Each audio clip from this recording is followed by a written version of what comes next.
अरकान शामिल थे, वो भी 4 थे उनकी तादाद, जबकि बीएनपी जमहूरी वतन पार्टी का एक रुकन भी मुत्तहिदा अपोजिशन के साथ था। अदम एतमाद की करारदाद आइन और कानून के मुनाफिक करार दी जा चुकी है। डिप्टी स्पीकर की रोलिंग अदम एतमाद की करारदाद जो है वो अब आपको बताएं कि मुस्तरद हो चुकी है। हुकूमत का बड़ा सरप्राइज, कौमी असम्बली इजलास अब मुलतवी हो चुका है। डिप्टी स्पीकर कासिम सूरी की ज़ेर सदारत ये इजलास हुआ और तिलावत कलाम पाक से इस सेशन का आगाज़ हुआ और उसके बाद वफाकी वज़ीर कानून और इत्तलात फवाद चौधरी की जानिब से इज़हार ख्याल किया गया। उनकी जानिब से भी यही कहा गया कि अगर ये तहरीक कामयाब हो जाती है तो पाकिस्तान को नाकाबिल तलाफ़ी नुकसान पहुँचेगा।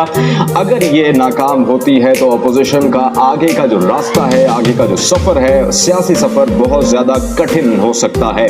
उसके बाद डिप्टी स्पीकर की जानिब से ये कहा गया कि ये करारदाद जो है वो आइन और कानून के मुनाफी है, जिसकी बिना पर इसे मुस्तरद किया जाता है। फैज़ान